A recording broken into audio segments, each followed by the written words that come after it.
5 fasi in crescendo di gravità, contrassegnate da altrettanti indicatori di rischio che vanno dal verde al rosso. Per ognuna delle fasi una diversa organizzazione ospedaliera con aumento fino a 1000 terapie intensive, la possibile riattivazione dei Covid hospital e degli ospedali dimessi, l'incentivazione dell'utilizzo di test rapidi per la diagnostica e la creazione, in ogni ULSS, di un punto tampone operativo H24.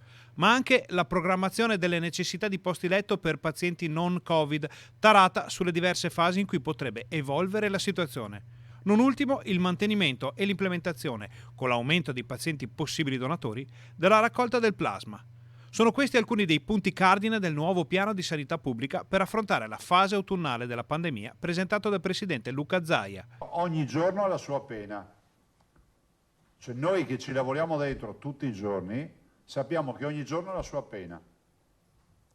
Cioè per sconfiggere, o meglio, governare questo percorso, questo momento storico, l'unica soluzione è avere sempre i ferri in acqua. Cioè non ci sono alternative. Nessuno ha la sfera della verità in mano. Nessuno. Quindi quando parliamo abbiamo l'obbligo di essere obiettivi.